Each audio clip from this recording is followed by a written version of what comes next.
মুর্শিদাবাদে পদ্মা তীরবর্তী এলাকায় জল বাড়ার সংকেত, আর সে কারণেই মৎস্যজীবীদের মাছ ধরতে নিষেধাজ্ঞা জারি। পুজোর মুখে এই নিষেধাজ্ঞা মানতে নারাজ মৎস্যজীবীরা। ফলত মঙ্গলবার মুর্শিদাবাদের সাগরপাড়া থানার সামনে জলঙ্গি শেখপাড়া রাজ্য সড়ক অবরোধ করে বিক্ষোভে সামিল মৎস্যজীবীরা। প্রশাসন সূত্রে খবর, বেশ কিছুদিন ধরেই পদ্মা তীরবর্তী এলাকায় চলছে লাল সতর্কবার্তা। তার মধ্যে রয়েছে জলঙ্গি, রানীনগর 2, ভগবানগোলা 1, ভগবানগোলা 2 সহ বিভিন্ন এলাকা।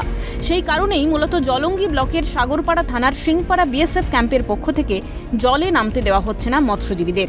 তবে মাছ ধরতে না দেওয়া সহ বিডিওকে টাকা দিতে হয় বলে অভিযোগ মৎস্যজীবীদের। সুরাহা না হওয়া অবধি জারি থাকবে আন্দোলন, জানালেন তারা।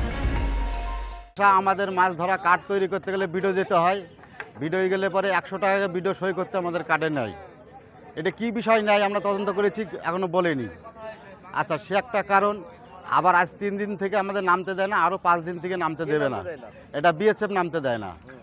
বিএসএফ নামতে দেয় না। আমরা মাছ ধরি নদীতে, পদ্মা নদীতে মাছ ধরি। এখন তো কোনো বড় ধরনের ঝড় ঝাঁকাশ নেই, কিছু নেই। সামান্য একটু জল বাড়ার সংবাদ পেয়ে আমাদেরকে নাম দিচ্ছে না। কেন? বড় বড় ঝাঁকাশে বন্ধ হয় না, আর সামান্য জল বাড়ার কারণে আমাদেরকে নামতে দিবে না। এটা কি কারণে? তাও 3 দিন হয়ে গেল, আরও 3 দিন বন্ধ করে রাখছে।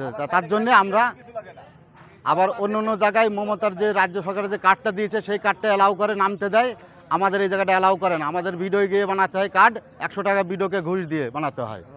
আমাদের যত সময় এর সুরাহা না হবে ততদিন আমাদের এই আন্দোলন চলবে, ততক্ষণ। বিএসএফ মাছ পেতে দিচ্ছে না। আর এক কথায় হচ্ছে যে বিএসএফ এর কাছে যদি ক্যাম্পে সই করতে যাই আমরা, 5 দিনে 4 দিনে সই দেয়, আবার দুবেলাগির কাজ করায়। ভোরে কাজ করাবে, আবার ক্যাম্পে কাঠ সই করতে গেলে কাজ করাবে।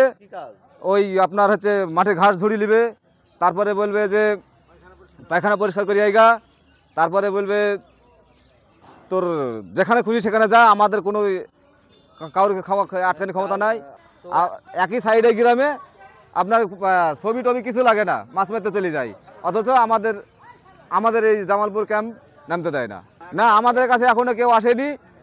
আর আমাদের এই ফয়সালা চাই যে আমাদেরকে 5টার সময় মাছ মারতে নামতে যেতে হবে। সামনেই বাঙালির সবথেকে বড় উৎসব দুর্গাপুজো। এই অবস্থায় মাছ না ধরতে দেওয়ায় ক্ষতির সম্মুখীন মুর্শিদাবাদের মৎস্যজীবীরা। এখন সুরাহা কবে মেলে সেদিকেই থাকছে নজর। মুর্শিদাবাদ থেকে ইকবাল হোসেনের রিপোর্ট, ক্যালকাটা নিউজ।